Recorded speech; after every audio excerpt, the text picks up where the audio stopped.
Good evening, my lovelies, and welcome. I'm Lady MCreepsta. Before we begin, I would like to give a shout out to all my dark family on Patreon for your continuous support.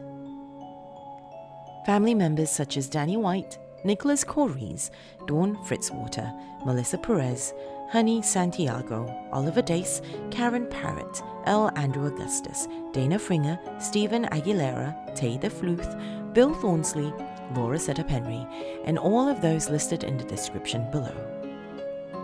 Your monthly contributions help keep this podcast and channel going, and I am truly grateful. For those of you who want to become part of my dark family like these ghouls, go to patreon.com/ladymcreepsta for more information. Now though, my dears, it is time. Today we have part 2 of Steven Aguilera's The Ogre's Nest. So come now, my dears, lean in closer and we'll begin.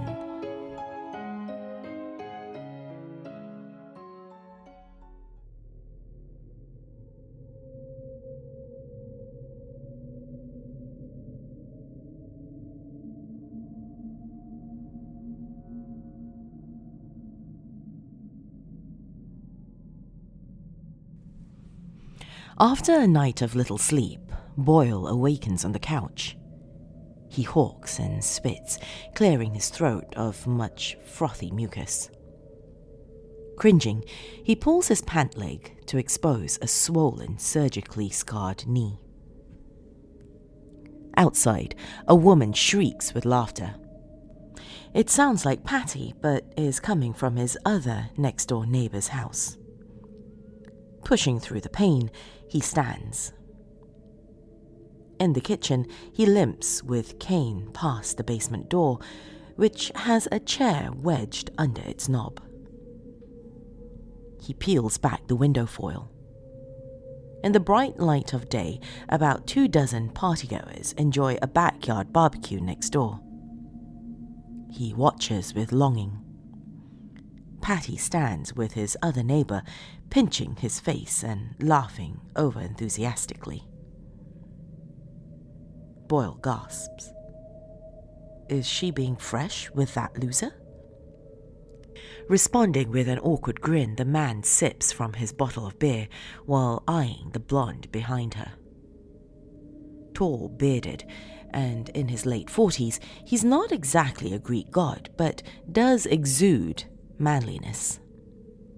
Twirling her hair, Patty is giving her skin some much-needed sun in those short shorts and buttoned-low blouse.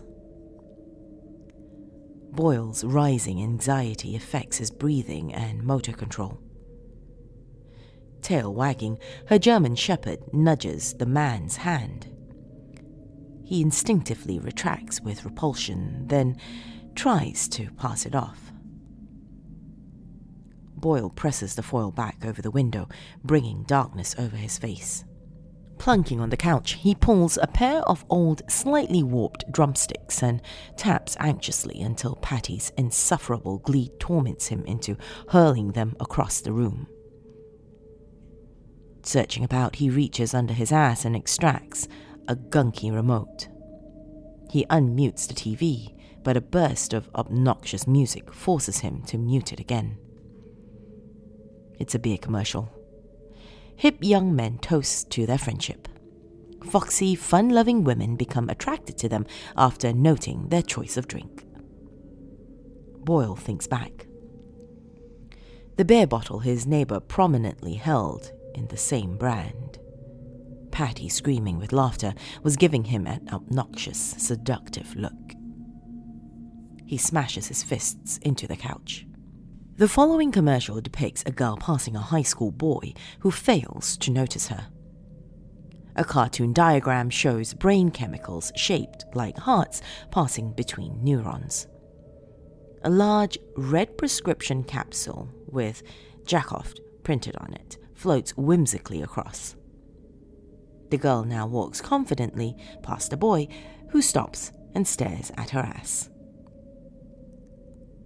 Boyle's brief expression of hope dashes when Patty's hysterical laughter again carries in from next door. He clenches his eyes and grips his ears. The next ad promotes a revolutionary razor with 8 blades. Beautiful models cling to each side of an average man's face, based solely on the quality of his close shave.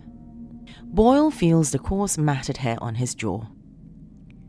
He flicks on the bathroom light. Roaches freeze, then scatter. The walls and ceiling host deep black mold. Raw sewage bubbles from the tub. The sink is encrusted in old soap scum, limescale, and pubic hairs. His grandmother's countless cosmetics and skincare products fill every inch of the space. He steps onto the moist, sticky floor and studies his haggard reflection. With red kindergarten scissors, he pulls his long scalp hair and snips. Eventually, it's short and fairly even. Next, he tackles his beard. Returning to the family room with his face far less beardy, he trips over the area rug. Unable to locate his second drumstick, he plops on the couch and resigns to doodling with a leaky ballpoint pen. The mostly finished sketch portrays him drumming for a stadium of thousands. A grocery store commercial airs. The camera passes over a variety of quality breads, cold cuts, and cheeses. It ends with Patty in her deli uniform smiling awkwardly, holding up an enormous bowl of macaroni salad. He fumbles with the remote. Corny music blares as a grinning delivery driver pulls up with the word Funkles decaled on his van. The logo depicts a stuffed grocery bag holding a jolly expression. One of its hands makes an OK sign. Overly emotional singing is performed in a 2-part harmony. Funkles! Astounded, he takes a swig of his Funkles brand whiskey. 2 a.m. Snoring in the family room, Boyle stops breathing and turns purple. From the kitchen, a low, threatening growl emanates as another, higher-pitched snarl overlaps. Silently lighting the room is a cartoon of the Tasmanian devil tearing after Bugs Bunny while devouring everything in his path. A crash of dishes sets off an altercation between 2 wild beasts. Patty's dog barks. Boyle's eyes spring open as he coughs up a glob of phlegm. A yelp and a whimper mark the end of the creature's dispute. His eyes dark from side to side. Patty whistles twice and her dog goes quiet. A panting grows louder. Drunk, Boyle turns his head in its direction. A figure staggers before the TV, its forward-facing eyes reflecting sharply against its silhouetted form. 2 feet tall, with a hunched back, it has no neck to speak of. Shaking, Boyle sights the entranceway and then his cane. Only marginally more disgusting than Boyle, the ogre has short horns, blunted husks, and is nearly hairless with many folds of dark skin. Its snout is covered in pockmarks and slathered in snot. Boyle reacts to its stench. It reacts to his. Sniffing more intently, the monster moves down his body until arriving at his crotch. Boyle retracts. It arches up with bat-like ears folded back, revealing sharp, shimmering teeth in a show of alpha dominance. Boyle droops submissively. It returns its attention to his fragrant privates and huffs more aggressively. The tension becomes too great and Boyle bats it away. A petrifying howl knocks him back before it nips its arm and shoots out of the room. His demoralization complete, he grips his wound, curls up on his side and passes out. His perception of time blurs, perceiving himself a child again lying on the couch with bandages covering his forehead and eye. He pretends to be asleep as father charges towards the front door. The formidable man is blocked by Boyle's nervous grandpa wearing a security guard uniform. His father is about to shout when Boyle's sobbing grandma shushes the man and directs his attention to his injured son. His father shows guilt and deep doubts before nodding and storming out. With profound relief, the old couple hugs. 9:30 a.m. Boyle awakens to a thunderous boom, followed by a terrifying roar. Patty's dog barks. From the top of the basement steps, he triggers the light holding up his cane. Reaching the bottom, he finds a handgun on the floor, still hot with fresh streaks of black ogre blood leading into the dark opening. Perplexed, he snoops about. A cinder block wall bears a large, fresh hole. Below it lies a chewed gun belt with cuffs, ammo, a flashlight with corroded batteries, and an empty holster. His lighter flicks on after a couple of attempts, and he inserts it into the secret room beneath the stairs. Among many vaguely familiar possessions is a complete security guard uniform and dozens of large, empty sacks with bank logos. The outfit would not fit a big man. It looks about his grandpa's size. A white sheet covers a sizable mound. Pulling it back startles him, exposing the mummified corpse of his father. One of its arms is draped over a worn Bible. The other has been chewed off at the elbow beneath the tattoo of the Virgin Mary. It is dressed in another security uniform, with a picture frame resting face down on its stomach. Turning it over reveals a conspicuous bullet wound. The photo shows his dad smiling through tears while holding newborn Boyle.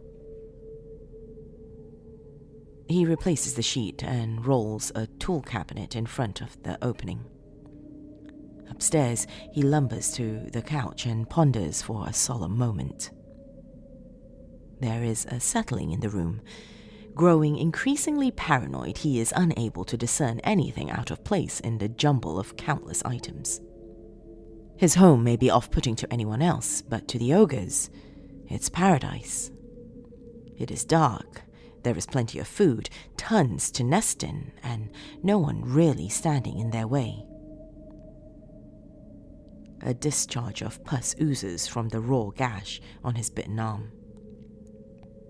When all this is gone, he can finally have a life, but at that point, what will they resort to for their next meal? He squirts rubbing alcohol onto his festering wound while gritting his teeth. He then shifts his focus to the comfort of his TV, which he unmutes. A movie plays of a loud shootout between cops and robbers. He turns it to the Odd Couple show. Felix slaps the head of a messy bed. Oscar's groggy face humorously pops out from the foot of the bed to Felix's surprise. Boyle finds nothing funny about this gag. He changes the channel, mutes the TV, and turns his attention to his own disheveled home. How long is this going to take them to clear out? Within the mountainous mass, a glint of something shiny beckons him. He reaches in and probes until yanking a bottle. It contains a golden liquid. The label reads Bartholomew and Scotch whiskey with a date of 1908. Yeehaw! 6 moving mounds barrel through the clutter into adjoining rooms. There is complete stillness as he breathes with a whistle, holding a hand over his chest. On the muted TV, a woman faints when hearing an appraisal for her great-great-grandmother's antique casserole dish. Boyle's shock turns into a look of question as he studies the rare bottle in his hand.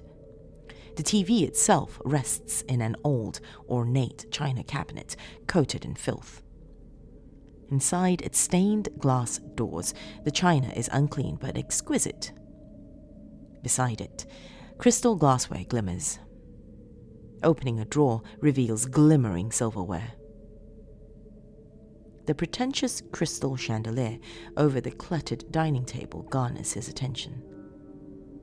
With a new sense of comprehension, he marvels at the dazzling volume of possessions crammed into his home and computes this against the number of empty money sacks he just found in the basement.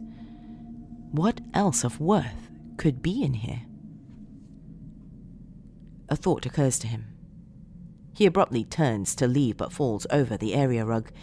He slaps his hand on the floor, sending up a plume of dust, but then looks more carefully at this aged Persian rug upon which the couch rests. His eyes redirect to the elegant couch. It might just be an antique. Hobbling with haste into the entranceway, he fixates on the crooked impressionist picture of an enchanting little cottage. He moves his fingers over the thickly painted surface. Its signature reads Claude Monet. He lets out a whistle. The image reminds him of something. Collecting his thoughts, he shrieks and squats. Through the mail slot, he gazes at the for sale or rent sign in front of the charming little house across the street. Lighting up, he nods and giggles. A plastic Funkles bag slaps against the slot, startling him. Yanking it away, he notices considerable garbage on his front yard, scattering into the neighborhood. A police cruiser, scoping the area, slows down as it passes. A stern, African-American policeman glares directly at him.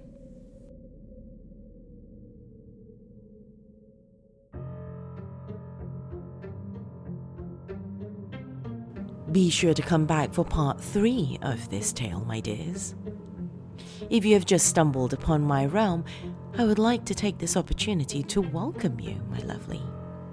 Do feel free to have a look around, but before leaving, be sure to hit that subscribe button, and if you're watching on YouTube, hit that bell icon as well to be notified of new uploads.